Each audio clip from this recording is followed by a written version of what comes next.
have a hard time changing. We live in a culture where people have more opportunities vocationally than they used to. People that are male and female are able to choose more freely, but even now, folks want to restrict those boxes. Once again, the Southern Baptist Convention at their annual meeting voted again to make sure that women are not allowed to be pastors, and that churches who have women as pastors are not allowed to be a part of the Southern Baptist Convention. Our church made that decision 3 years ago and said if that was the way the Southern Baptist Convention was going to go, we were not going to be a part of it, and so we're not. Because we value women pastors. We value believing that anyone can be called to do what God calls them to do. But then there's also things like Doug Wilson, the pastor in Moscow, Idaho. He has shared a particularly interesting brand of Christianity, a brand of Christianity that wants a nation where now women are no longer allowed to vote. He shared this even in Pentagon Chapel services, that women are no longer allowed to vote. Instead, it'd be a household vote, which if the woman is the head of household, she would get to vote, but otherwise, the head of the household would get to vote.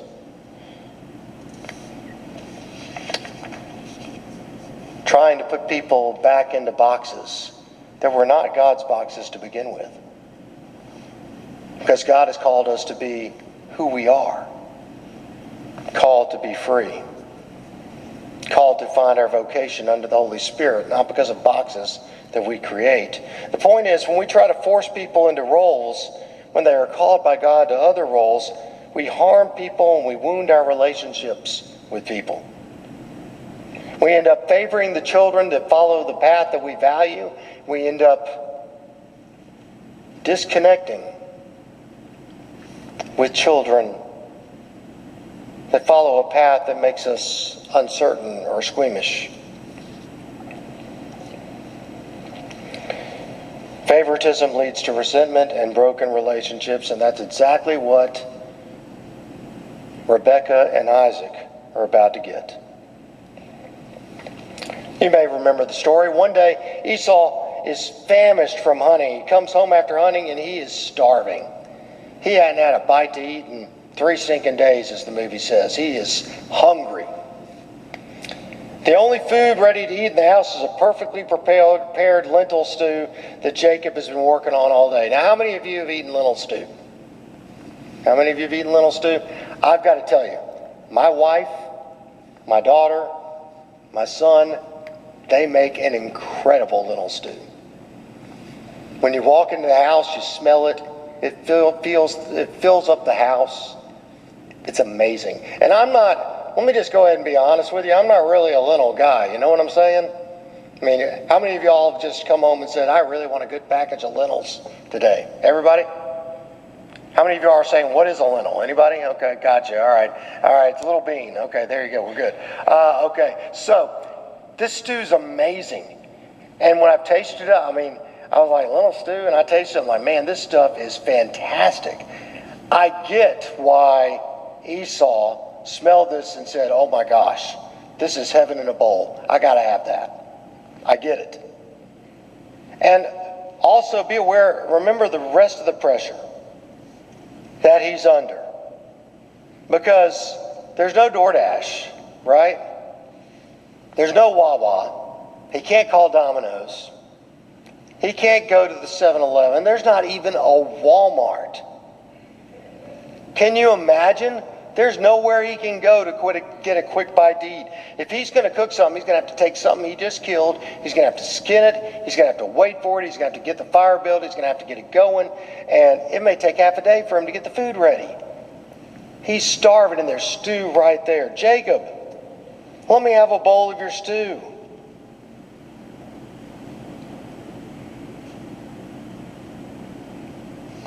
Jacob's like, sure, brother, sit down. Sit down. Here, let me set you a place at the table. Here, let me put the white napkin in your lap. Let me bring some stew over and a nice cup of water and some bread. Oh, by the way, it's only going to cost you your birthright. Wait a minute, what? All right, let's read this. 25, 29 through 34 in Genesis says, once when Jacob was cooking some stew, Esau came in from the open country famished. See, I told you. He said to Jacob, quick, give me some of that red stew. I'm famished. This is why he was also called Edom. Jacob replied, first sell me your birthright. Look, I'm about to die, Esau said. What good is a birthright to me? But Jacob said, swear to me first. So he swore an oath to him, selling his birthright to Jacob. Then Jacob gave Esau some bread and some lentil stew. He ate and drank, and he got up and left. So Esau despised his birthright. What on earth is a birthright? How many of you have ever taught children Sunday school? Anybody? Anybody ever taught children Sunday school? I pity you.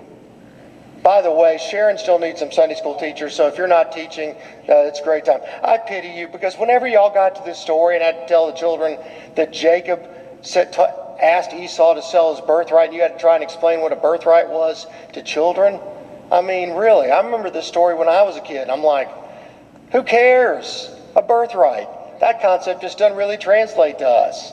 So what a birthright was, Esau is being asked by Jacob to sell his place in the family.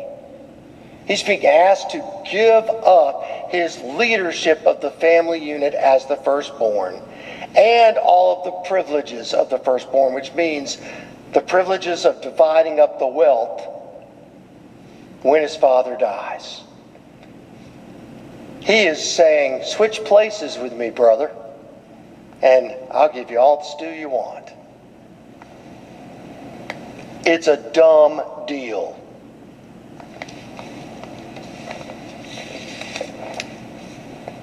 Jacob is no fool.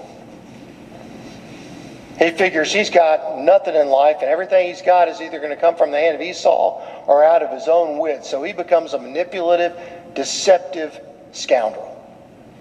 The name Jacob means deceiver. It means supplanter, one who takes the position of another. See how this works?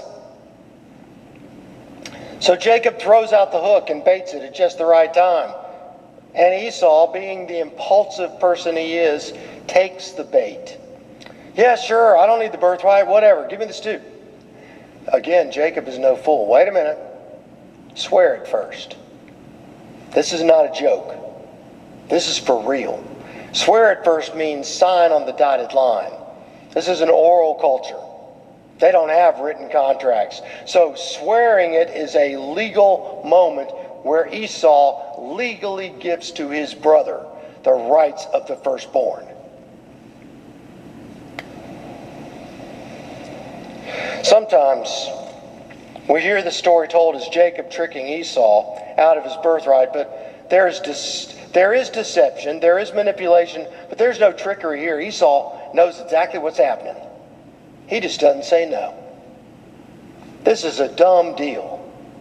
This is trading 4 first-round draft picks for a bag of basketballs.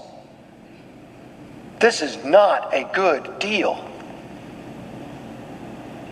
But Esau can't resist the momentary pleasure of hot food that will cost him his future. Esau is not the last person to give up his future for a moment of satisfaction or a flash of passion, but he just can't resist. Acting and speaking on impulse rather than with careful, prayerful reflection have led to the estrangement of countless relationships in so many ways. Now, the other thought I have here is, what kind of person makes this kind of offer to their own brother?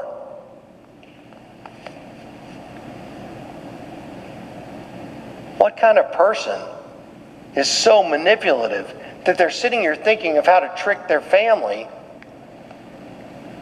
how to ensnare their family for their own benefit all the time, to grow their own assets? Because that's how Jacob's thinking. And it gets worse. Later on, when Isaac is about to die, he's wanting to bless Esau, give his last word of blessing. The blessing in this culture was kind of, the last blessing was kind of a cross between a last word of exhortation, prophetic word about the future, and last will and testament. You kind of combine those all into an oral tradition, and that's what the blessing was. So it wasn't a blessing that you could just give multiple times. Rebekah hears that the time is coming when Isaac is going to give the blessing to Esau, so she grabs Jacob and says, hey, put some animal fur on your arms so you feel like Esau. Put on your brother's clothes so you smell like Esau, and take this food into your father so he'll give the blessing to you. Well, it turns out that Jacob's not the only deceiver in the family. This stuff came from somewhere, right? Like mother, like son in this case. Jacob goes in and he receives Esau's blessing. And after he leaves, Esau comes in to get the blessing and finds out that his brother has stole it. Jacob stole his brother's blessing, encouraged and enabled by his mother. And at this point, I have just one question for you. Is this family messed up or what? I've heard many people across my ministry, across my life, tell me that they want to have a biblical family. And I hope they didn't mean this one. These folks are a mess. Maybe they meant Moses' family. Oh, wait, they put a 3-month-old in a boat and shoved him off in the river. No, that's not good. Wait a minute. Maybe they meant David's family. Oh, Bathsheba. No, that's not a good family. Okay, that's not a good family model. How about Solomon's family? Oh, 700 wives, 300 concubines. That's probably not a good model. Folks, though the cultures are different, biblical families are like our families. Flawed, imperfect, filled with highs, wrestling with the reality of lows, struggling with intergenerational connections and how to make all of that work. These aren't super families. These folks are messed up. And in the middle of all of the mess, that's where we find God. In the middle of trying to make the generational connections work, in the middle of trying to make the connections work with our children's other married family and all these things that come around, God is in there trying to make it all come together somehow. Because every family is different. And every family is loved by God.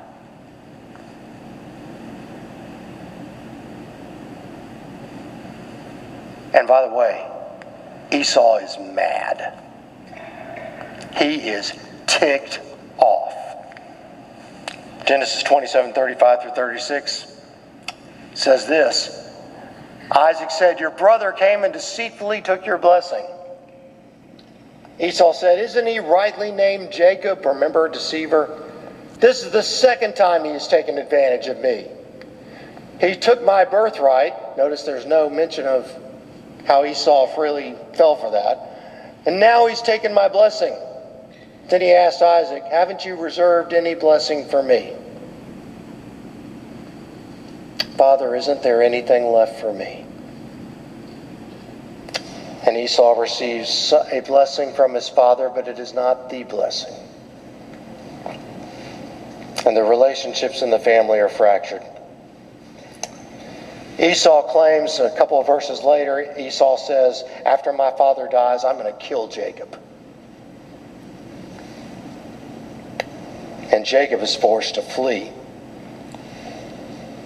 Rebekah tells Jacob to run, and then she tells Isaac, Jacob needs to go find a wife in another country from my family. And Jacob says, okay. He's deceiving Jacob about why. Deceiving Isaac about why Jacob is running.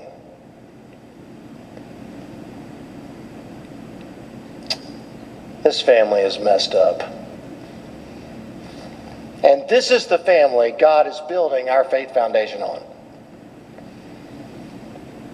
If you ever wonder, golly, my family is so messed up, how can God do anything with this? Guess what? God did plenty with this family.